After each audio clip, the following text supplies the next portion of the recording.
Hey everybody, I'm back. I actually am doing this just under a month since I did my last update.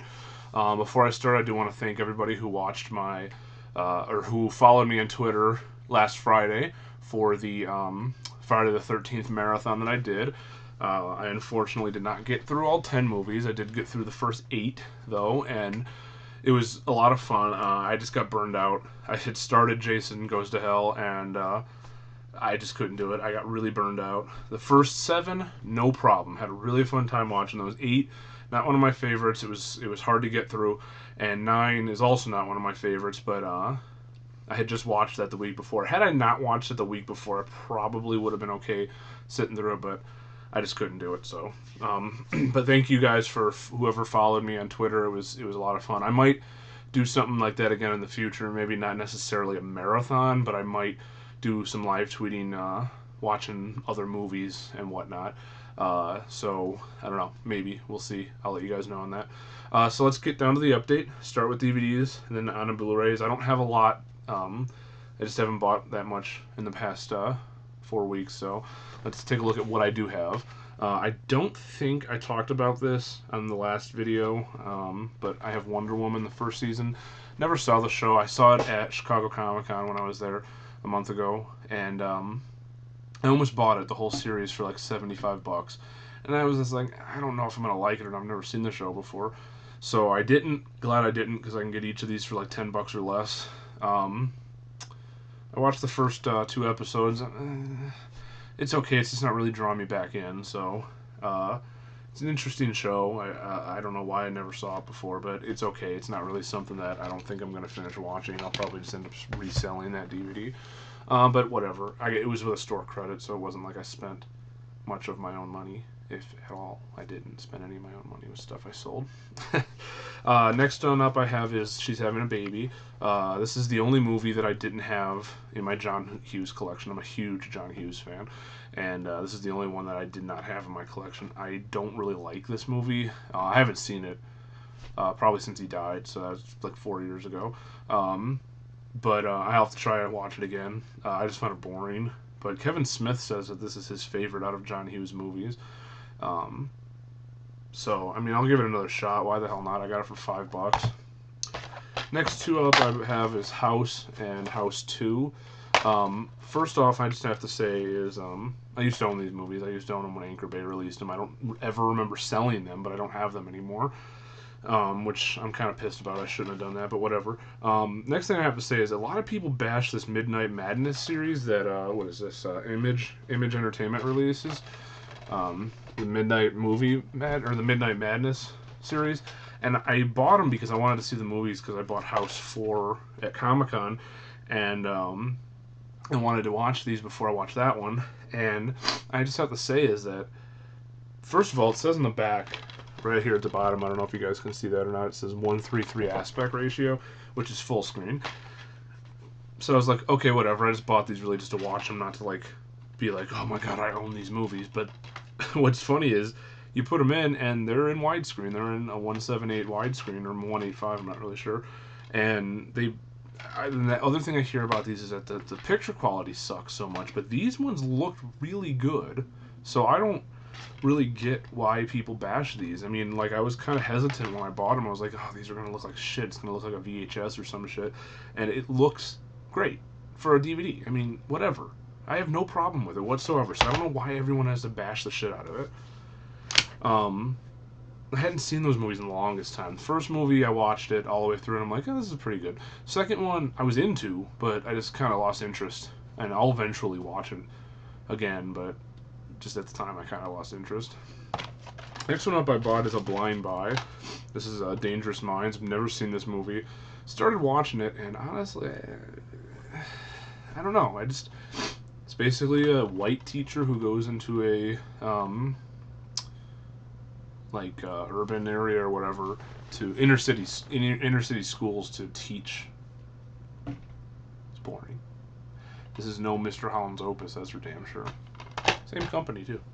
All right, next up we have is Scooby's AllStar Laugh Olympics. Something I've been holding off buying. I think this is Volume 1. Yep, Volume 1. I haven't gotten around to getting Volume 2. I haven't even watched this yet, but I got it for $5 at Walmart. So, nice collection to my Scooby-Doo collection. Alright, that's it for DVDs. Moving on to Blu-rays. First up, we have The Big Bang Theory Season 6. Love this show. I cannot wait till next week for the show to come back. It's just a show I really, really enjoy. That's pretty much all I have to say about that. Next up we have is Star Trek Into Darkness. My favorite movie of the year so far. It's just a fun, exciting movie. I've heard a lot of people kind of bash it a little bit, but I like it. They take the second movie, Star Trek Wrath of Khan, and put a new twist on it, and I liked it. I thought it was kind of neat. I'm not the biggest Star Trek fan in the world or anything like that, but I do enjoy the movies. Not the TV shows, not so much, but the movies. And this one was just a fun movie to watch. It's kind of hard to reboot a movie series, especially an iconic one with iconic actors playing iconic characters like Leonard Nimoy and William Shatner. And I think J.J. Abrams did a really good job with the first one, and I think he did a really good job with the second one too. So I don't know. I enjoyed it.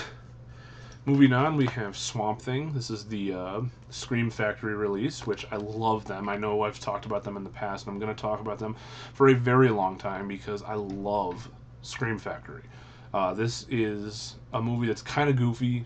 Not really kind of goofy, it just is goofy. It's a Wes Craven movie. Big fan of Wes Craven, have been for years. And I picked this up mainly just for the commentary. I don't even really like this movie, but I wanted to hear Wes Craven's commentary. I wanted to check out the special features. I have listened to part of the commentary, not all of it. As usual, very informative. Wes Craven does fantastic commentaries, and I wish Scream Factory would release all of his smaller titles like People Are the Stairs, Serpent and the Rainbow, Shocker. I would love to hear commentaries on those movies by him. Scream Factory's awesome. They're releasing Psycho 2 and 3 in collector's editions this upcoming Tuesday, and I have them pre-ordered. Can't wait for those. Those are fun movies to watch. So yeah, this is a neat set. Next up I have is Truman Show on Blu-ray. I own it on DVD. The DVD I have is not the original one I had. I had like the original release of it from like '98. It was the first movie I ever bought on. Well, actually, I'm not 100% sure. I bought Austin Powers and Truman Show the same day, so I'm not 100% sure if I bought which one I bought first. I can't remember, but it was one of the very first DVDs I ever bought. And so I've been meaning to get this on Blu-ray for a long time. I picked it up for like $5 at Sam's Club, so I haven't watched it yet, so I have no idea. But this is definitely one of the Warner Brothers re-release from the Paramount titles. It does have the Warner Brothers logo on the little sticker on the back. So next up we have is 2012, which I have not seen since it came out. It's an okay movie. I'm a big fan of Roland Emmerich. I like his disaster movies. They're just fun to watch. I don't know. I enjoy them. Independence Day is really good. Day After Tomorrow, I think, is a very underrated movie. That's a fun movie to watch. Even Godzilla. It's a bad movie. Don't get me wrong. It's not a good movie by any means, but it's still a fun movie to watch sometimes. Haven't seen that in a long time either. But I picked this up for $5 or $6 used. So this is the 2-disc special edition, but the cover's kind of ripped on the back. I didn't see that when I first bought it, so kind of pissed about that. But moving on, we have The Lords of Salem, which is Rob Zombie's latest movie. This movie I saw in the theater. It was very limited, but they were playing it in a theater not too far from my house, and I went and saw it. And I was one of like 4 people in the theater, and it's an okay movie. It's definitely bizarre compared to his other movies. It's definitely his movie. It's not like Halloween or Halloween 2. It's a different movie. It's out there, but I enjoyed it. I haven't watched this Blu-ray yet. It does have a commentary by Rob Zombie. I just haven't gotten around to watching this. Basically, I don't even know how to explain what it's about. It's about a radio DJ who gets a record from a band called the Lords, and it's just like weird music that like does something to to Sherry Moon's character. I really don't know how else to explain it, but it's an interesting movie. Next up we have is Scooby-Doo Stage Fright, the newest Scooby-Doo movie. This was actually really cool. It was set in Chicago. I'm from Chicago, so it was cool to see this movie take place in Chicago. Honestly, it's sort of like a Phantom of the Opera type story. I don't know. I really like Scooby-Doo. I don't know what it is. Like, there's no other Hanna-Barbera series that's been like revived like Scooby-Doo has. Like, the Jetsons was revived in the 80s, but it was basically the same thing, and that's it. And obviously the Flintstones has been revived over the years, but other than Flintstones on the Rocks in 2001, which I don't really consider a Hanna-Barbera production. I mean, I believe one of them was involved in the production, but it wasn't the same animation. It wasn't very good. So, in my opinion, I don't consider that part of the canon of Flintstones. So, by that logic, the Flintstones hasn't been revived in almost 20 years, not since the mid 90s. And so, I would really honestly, I'd like to see a revival of the Jetsons. I mean, I think that would be a neat series to revive now. I know that Seth MacFarlane was supposed to revive the Flintstones, but I don't know if that's ever going to happen. I'd love to see it. I would love to see what he would do with the Flintstones. But other than that, I would like to see the Jetsons revived. I'd like to see the Flintstones revived. I would like to see almost anything from Hanna-Barbera revived. I'm just a huge Hanna-Barbera fan. It's that simple. Next up we have is Crystal Lake Memories, The Complete History of Friday the 13th. This is a 7-hour documentary on the making of all 8, why did I say 8? All 12 movies from Friday the 13th. Friday the 13th 1 through 10, Freddy vs. Jason, and the remake. And this is probably the best documentary I've ever watched. It is so comprehensive. They spent so much time in all the movies, and as a teenager watching these movies, I never expected ever in my life to hear any of the stories of the making of like 5, 6, 7. You would think that, okay, well, we'll hear the making of stories of the first one and maybe Jason X because that came out in the heyday of DVD, and the remake, and that's it. I never would expect to have heard so much comprehensive stories from the people who made these movies and all the other movies. It's just really great. I mean, the Nightmare on Elm Street one they did was fantastic. This is fantastic. The only thing that I have to say about this is that it did not have the bonus disc that I was supposed to get. I ordered it from crystalllakememories.net or some shit, and it was supposed to come with a bonus disc. It didn't. I contacted them. They recently sent me a package. I don't know what the hell's in the package. I'm assuming it's the bonus disc. If it is, I commend them for correcting a mistake so fast. The bonus disc supposedly has 4 hours of extended interviews that weren't part of this. So, I mean, in essence, I've got a fucking 11-hour documentary on Friday the 13th. I mean, that's pretty fantastic if you ask me.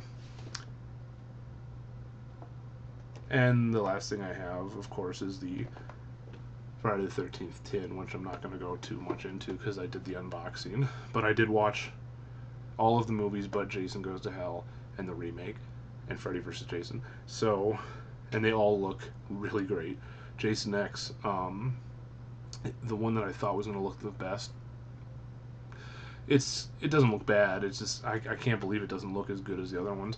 I was blown away by how well 6 and 7 looked. I mean, I could not believe that a movie that was so crappily made, just like an 80s slasher movie, looks so fantastic on Blu-ray.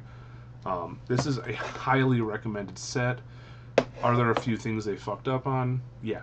No Blu-ray 3D, whatever. I mean, that's the biggest fuck up, and the fact that the unrated Jason Goes to Hell is not on the set doesn't bother me that much. It's an amazing set. The movies look great. All the special features, for the most part, are ported over, but it's a great set. It's very worth it. So that's it, guys. That's all I have today. Thank you for watching, and keep on watching, keep on subscribing, people. Thank you so much. If it weren't for you guys, I wouldn't do this shit. Thank you.